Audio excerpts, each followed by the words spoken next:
Okay, so Assalamu alaikum. In this video, we'll take a look at some of other topics of GRT pathology. So we'll take a look at the cancerous proliferations of the salivary glands. तो normally जो cancerous growth वो किसी भी salivary gland में हो सकती है, submandibular gland में हो सकती है, sublingual में हो सकती है, जो माइनस स्लाइवरी ग्लैंड्स हैं, जो लिंगुअल स्लाइवरी ग्लैंड्स हैं, उनमें हो सकती है। बट मोस्टली हम ये देखते हैं कि जितने भी कैंसरस ग्रोथ हैं, मोस्ट ऑफ दैम, और जो ज़्यादा डेंजरस ग्रोथ हैं, they are occurring in the parotid glands. So 60-70% of the oral cavity adenomatous tumours are occurring in the parotid gland. अब फ़र्क ये होता है कि जब भी हम किसी ट्यूमर के लिए ओमा का वर्ड यूज़ करते हैं, it means that is a benign tumour. ओमा का वर्ड हम हमेशा बिनाइन ट्यूमर के लिए यूज़ करेंगे। और जब भी कहीं हम कार्सिनोमा का वर्ड यूज़ करें तो कार्सिनोमा का वर्ड हम मोस्टली यूज़ करते हैं for a cancerous growth, right.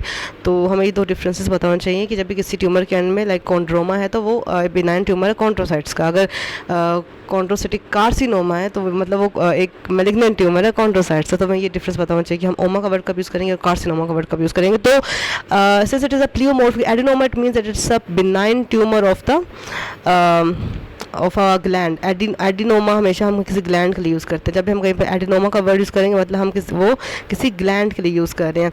तो benign tumour of the parotid gland, जिसमें बहुत सारे टिश्यू टाइप इन्वॉल्व हो, सब बोलेंगे प्लियोमॉर्फिक या पॉलीमॉर्फिक एडिनोमा।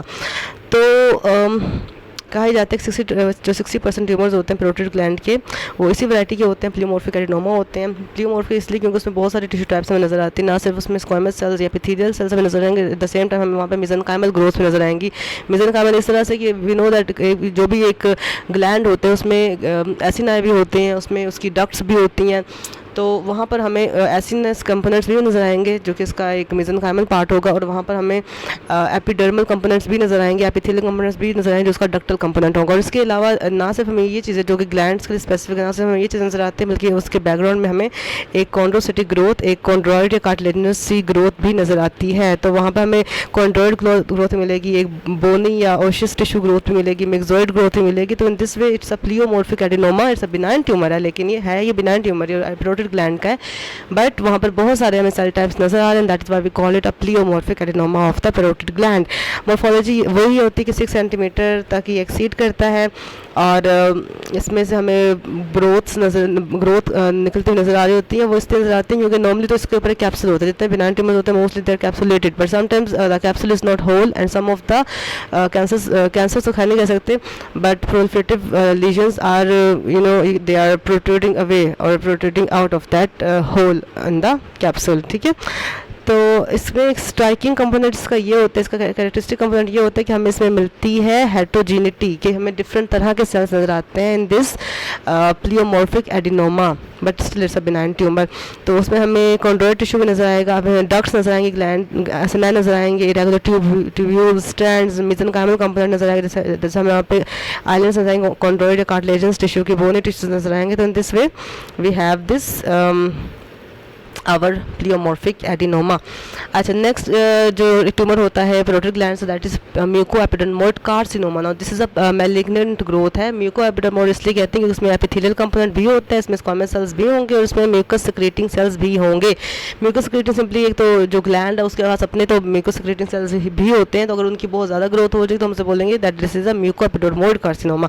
जो कहा जाता है कि जो 15% जितने भी स्लाइवरी ग्लैंड के ट्यूमर्स उनमें म्यूकोएपिडर्मोइड 60-70% पैरोटिड ग्लैंड्स में होते हैं। We know that parotid gland is a massive gland और मोस्टली हम जितने भी ट्यूमर्स देखेंगे चाहे वो बिनाइन हो या वो मैलिग्नेंट हो, हमें नॉर्मली वो पैरोटिड ग्लैंड्स में ही मिलेंगे।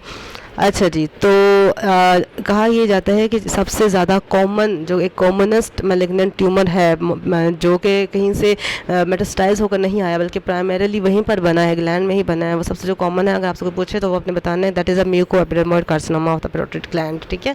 तो जो हमारे पास जो स्लाइवरी ग्लैंड्स का ट्यूमर है सबसे कॉमन यही है, एपिडर्मोइड कार्सिनोमा है। और उसमें होता है ये कि रीअरेंजमेंट हो जाती है MAML2 जीन में। तो in this way MAML2 gene में जब म्यूटेशन हो and this cancerous growth results, that is called as mucoepidermocarcinoma, containing both the mucus secreting cells as well as the epithelial cells. Next condition is going to be our eclasia cardia, or a disease in which food cannot be transferred from the esophagus into the stomach because the lower esophageal sphincter होता है उसकी tune बहुत ज़्यादा होती है, and that cannot allow the passage of food into the stomach. अभी होता क्यों है? होता इसलिए है कि यहाँ पे तीन चीज़ें इन्वॉल्व होती हैं. तो ये होता है कि जो एसोफेगस की मोटिलिटी होती है, जो नॉर्मल पेरिस्टाल्टिक वेव्स होती हैं, they are not strong enough, they are not carried away with the enough force कि वो लोअर एसोफेजियल स्फिंक्टर को रिलैक्स करवा पाएँ. सेकेंडली हम ये देखते हैं कि लोअर एसोफेजियल स्फिंक्टर की, just a second, yes, so हम ये देखते हैं कि स्टमक एसोफेगस की मोटिलिटी डिस्टर्ब होती है due to problem with the myenteric plexus. We know that we have two intrinsic plexuses of the GIT. One is the myenteric plexus and the other is the submucosal plexus. But यहाँ पर हम concern है माइंटेरिक plexus से. तो अगर माइंटेरिक plexus जो कि intrinsically oesophagus में प्रेजेंट होता है, अगर सम हाउ सम वर्ड उसमें कोई डिसफंक्शनिंग आ गई है, so there is not a proper peristaltic wave that is conducting the food from the oesophagus into the stomach. और अगर यहाँ पर कोई स्ट्रॉन्ग पेरिस्टाल्टिक वेव पहुँचेगी नहीं लोअर एसोफेगस स्फिंक्टर था, तो ये रिलैक्स भी नहीं होगा. तो यही ट्रायड बनता है एक्लेसिया डिजीज़ में कि एक तो प्रॉपर पेरिस्टाल्टिक वेव एब्सेंट है, सेकेंडली लोअर एसोफेगस स्फिंक्टर की रिलैक्सेशन नहीं हो रही, और थर्डली ये कि जो लोअर एसोफेजियल स्फिंक्टर की जो ट्यून है वो नॉर्मल से ज़्यादा है, उस पर हाई प्रेशर टोन है, और बन जाती है दैट फूड यहाँ पर आकर स्टक हो जाता है. हमें फिर एसोफेगस में एक बल्जिंग या फिर एक प्रोट्रूजन से नज़र आती है. सो इसमें यही तीन चीज़ें नज़र आती हैं कि एक तो लोअर स्फिंक्टर की टोन ज़्यादा है, उसकी रिलैक्सेशन नहीं हो रही, और दूसरा एक पेरिस्टाल्सिस है कि पेरिस्टाल्सिस नहीं हो रही. रीज़न हम देख चुके हैं कि माइंटेरिक प्लेक्सस डिस्टर्ब होता है. अब हमें पता है कि एक तो इंट्रिंसिक इनोवेशन है इंटेस्टाइन की, स्टमक की, दैट इज़ द माइंटेरिक प्लेक्सस. इसके अलावा एक्सट्रिंसिक इनोवेशन भी उसके ऊपर होती है वाया द वेगस नर्व. अगर वेगस नर्व में कोई मसला तब भी पेरिस्टाल्सिस डिस्टर्ब होगी. अगर वेगस नर्व के न्यूक्लियर में कोई मसला, that is dorsal motor nuclear, उसमें कोई मसला, तो उसमें उसकी वजह से भी ये रिजल्ट कर जाएगी. और इन द सेम वे एक डिजीज़ होती है, हम बोलते हैं शेगस डिजीज़, इसका ऑर्गेनिज्म होता है ट्रिपनोसोमा क्रूजाई. अगर उसकी इन्फेक्शन हुई है बंदे में, तो वो भी बेसिकली माइंटेरिक प्लेक्सस को डिस्टर्ब करता है, ना सिर्फ जीआईटी में बल्कि यूरिनरी सिस्टम में भी इफेक्ट कर सकते हैं, और हमें यूरेटर्स के लेवल पर भी ये पेरिस्टाल्सिस नज़र आती है. तो this is what the achalasia is all about. Fourth condition is the Barrett oesophagus.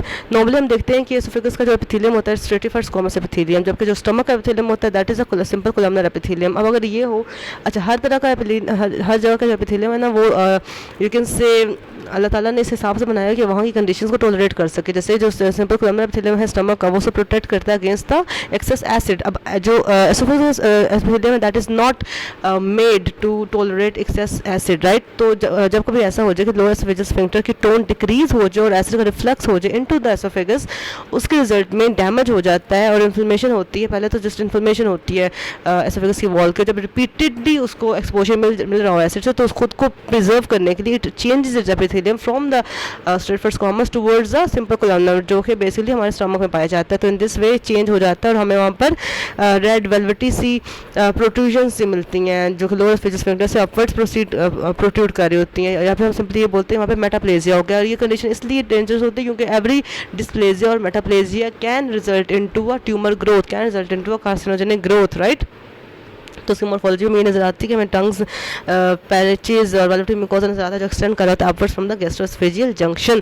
और ये एक मेटाप्लेजिया हो रहा होता है, एक ग्रोथ, एक न्यू टिश्यू ग्रोथ हो रही होती है जो कि डिफरेंट है, जो कि नहीं है इंट्रिंसिक टू एसोफेगस, और इसका लॉन्ग टर्म में यही नतीजा निकलेगा कि वहाँ पर कैंसर ग्रोथ भी हो जाएगी. So that was all about some of the important topics of salivary glands and oesophagus.